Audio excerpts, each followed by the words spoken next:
Hello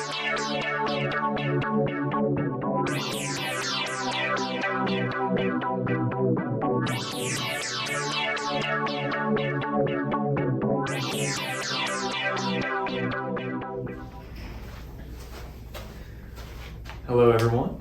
Today we're going to be working on yet another problem for our fluid mechanics homework. Let's go ahead and read the problem statement. Just got one problem today. This one's a little bit more difficult than usual, so we just got the one, but no time like the present. Alright, so we got a cylindrical cup of radius r and height t, contains water at an initial liquid level h0. It's rotated at an angular frequency omega. And then the problem asks us then to derive the maximum value of omega the cup can rotate at so as not to spill any liquid inside it. Okay, so we're going to try and find a equation, I'll call it, for omega only using the variables that are given to us in the problem. That's the goal to achieve the problem here. Okay, so just like we normally do, we're going to start with a drawing of kind of what we got going on here. Establishing these variables is going to help us greatly in solving this problem. So let's go ahead and assume we have a cylindrical cup. So I'm going to draw a cross section of that. Maybe I'll try and do a straighter line for you. Yeah, better. There we go. Okay, so here's our cup, and it's filled up to some water level. Okay, and so it gives us the initial liquid level at height h0, so we'll say this is height h0. And then it's spinning at an angular frequency omega. And what else do we know? Oh, the total height of the cup is t. Okay. And I think that's all we need. Okay, so let's think about what happens when we start to spin this cup. Well, we're going to get this water level. It's going to form kind of a parabolic shape, right? As the angular frequency spins the water, its acceleration forces it outwards, right? So we kind of get a final shape that looks something like this, right? That water spins around in the cup and it flies out towards the edges. And the goal here is to see how fast can we spin this such that the water doesn't, spill over the edges like this. Okay, so a key part of solving this problem is realizing that we have an initial liquid level height, but as we spin the cup around, the center of the water drops down to a new height, and we're actually going to establish this height for our problem in the z direction as 0. Okay, so on our z-axis, that water level that we dip down to is 0.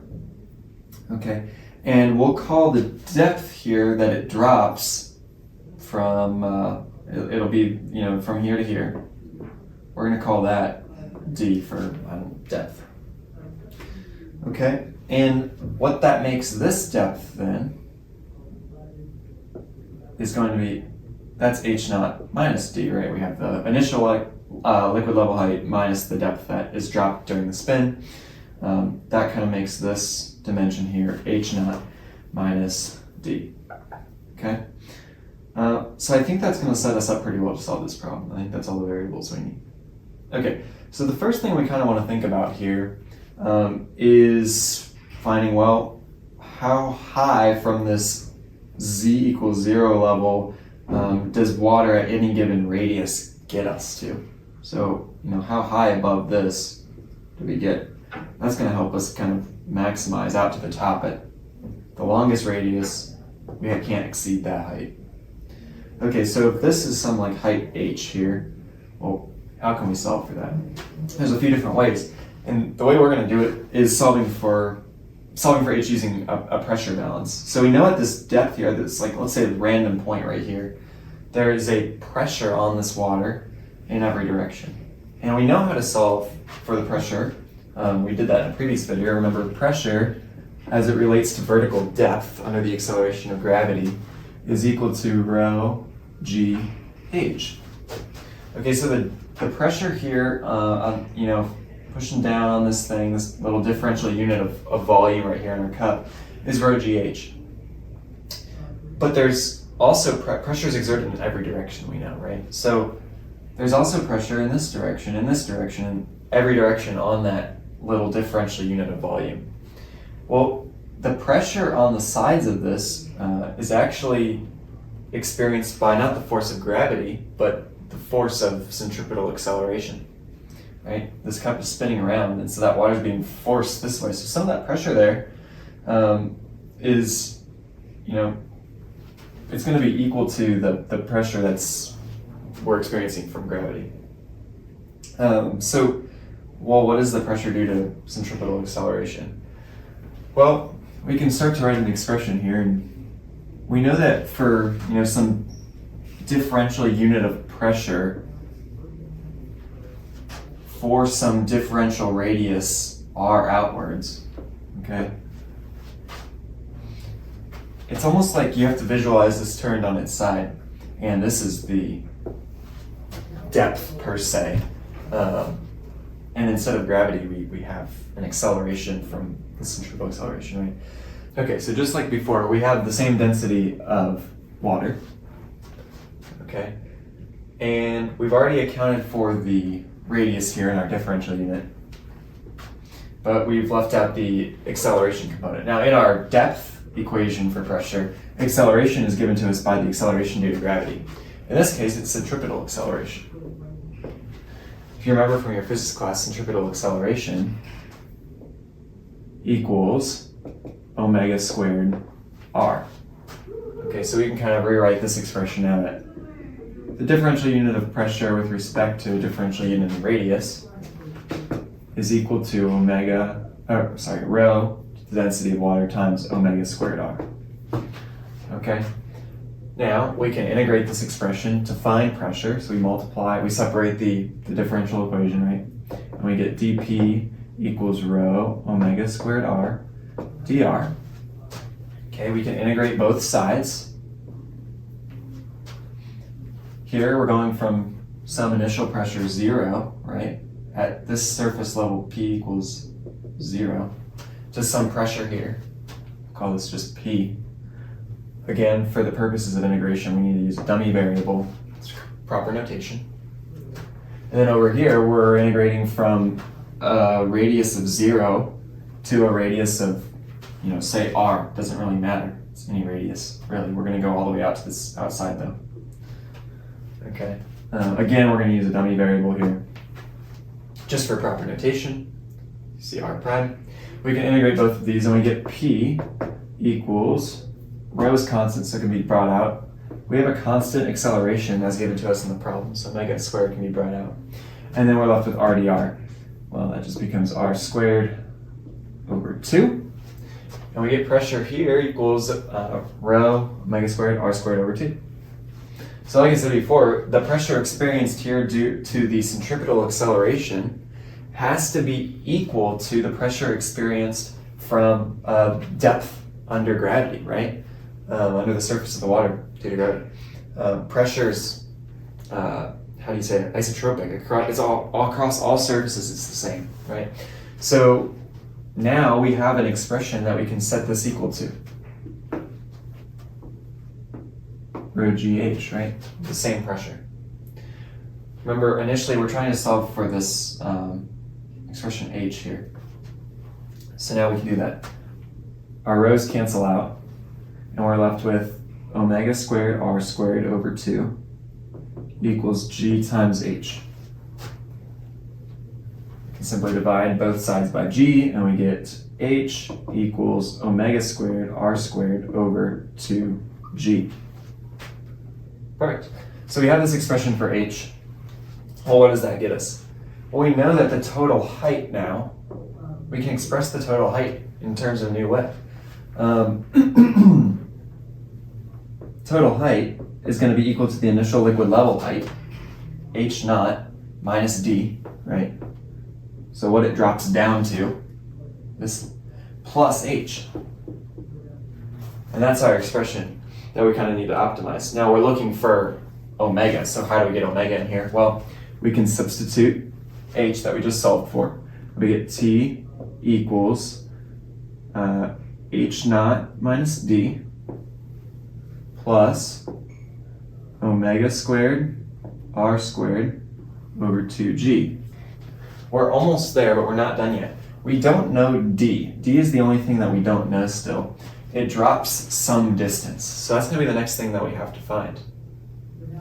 I think I have enough room to keep going here. So what is d? Well, we're going to have to think about this intuitively. And I'm going to imagine this picture drawn up here. I'm going to draw it a little bit smaller. But we have this cup that's gone like this, right? And we had some initial liquid level height, and it's dropped down to here through the process of that spin, right? Under that angular frequency that's been given to it. Now, if the initial liquid level height was here, and we've dropped down to, you remember, z equals 0, the water that was once contained in here is now contained in this shape, right? So the volume of each of those shapes must be the exact same, and well, we can get d out of those, okay? So we're going to set the volume of this shape equal to the volume of this shape, and the volume of this shape we'll find and this shape are in terms of d. So we'll be able to isolate d in terms of the other variables and then substitute it back into our formula here. Okay, so what's the volume of this shape? Well, the volume of this first shape is pretty simple. It's pi r squared times, we said that this dimension was d, pi r squared d, okay? And that's going to be set equal to the volume of this shape. Well, we can use some knowledge from our calculus class. If you remember I guess this would be called the shell method, where you add up the shells of this shape to find the total volume of the shape. So we'll do that. That requires us to integrate from the center of our solid of revolution here, so from 0 to the outside radius. Okay, and if we take like one of these shells, right, you can kind of imagine our shell here. The volume of that differential shell is the surface area times the height, right? So we have, what would this be? It would be the circumference, 2 pi r times h times then the thickness, which is dr, and that gives us the volume of that shell. Now, what changes here as we integrate from 0 out to r? Well, r changes obviously, so that's going to get integrated, but h also changes. Well, what is h? We already solved for h. H is this in terms of r. That's perfect. We can substitute that right in here. So now we have pi r squared d equals integral from 0 to r of 2 pi r. H is omega squared r squared over 2. Omega squared r squared over 2. 2g, excuse me, times dr. Now, we're only left with one variable here that's changing throughout this integration, which is r. Perfect, that's exactly what we needed. So now we have pi r squared d equals 2 pi omega squared doesn't change, 2g doesn't change, and we're just left with r cubed dr. Cancel those out now before I forget.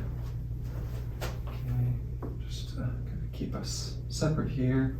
Okay, now we have pi r squared d equals pi omega squared over g times integral of r cubed. 0 to r is just r to the 4th over 4.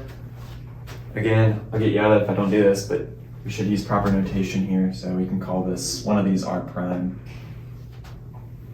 Okay, so that's evaluated there from 0 to r. We get r to the 4th over 4, which gives us a final expression of pi r squared d equals pi omega squared r to the 4th over 4g. Okay, what were we trying to solve for initially? D. Remember, we're trying to express d in this equation in terms of things we already know. We already know r. We know G, so that's what we're trying to do here. We accomplished it as soon as we isolate D here. Pi's cancel out. R squared cancels out with 2 of the R's there. Okay, so we're left with omega squared R squared over 4G. Great. We can substitute that back into our equation now for the total height of the cup. Okay, so we get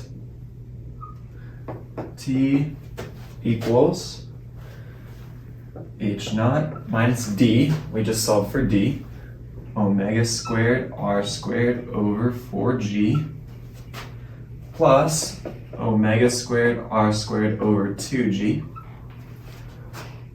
So we can make this a little bit simpler before we solve for omega. We can do the old multiply by 1 trick, right? And multiply by 2 over 2 here, just to this that part of the equation. That'll get us a common denominator. We get T equals H naught minus omega squared R squared over 4G plus 2 omega squared R squared over 4G. Okay, we can then combine our fractions now since they have the same denominator. We have 1 negative and 2 positive. We're going to be left with 1 positive. So we get T equals H naught plus 1 omega squared R squared over 4G. Okay, I've run out of room here, so I'm going to give us some more room.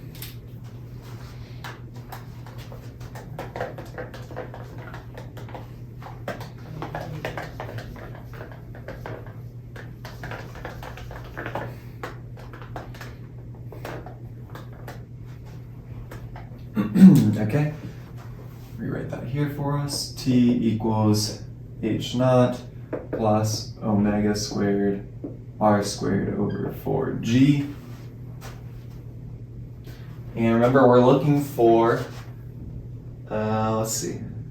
derive the maximum value of omega. The cup can rotate so as not to spill. Okay, so we're solving for omega here. I guess first thing we would do would be T, subtract H naught to the other side, multiply this by 4G, divided by R squared, and then take the square root of it, and that is omega. Write this a little bit neater for the final video here. So omega equals now the square root of this expression. Our R squared can just become R, and we'll take the square root of the top, 4G T minus H naught. Okay, I think that's our final expression there. So we can spin this cup at an angular frequency of omega equal to the square root of 4G times total height of the cup minus the initial liquid level height over the radius, and that's going to be the maximum we can spin it at, such that the final height there doesn't exceed T. And I think we've solved the problem. Alright, thanks for joining me for this video. This is, homework 2 part 2 now. So we'll see you again for homework 2 part 3. I think we'll be doing some work on the computer again. Thanks for joining me, and we'll see you next time.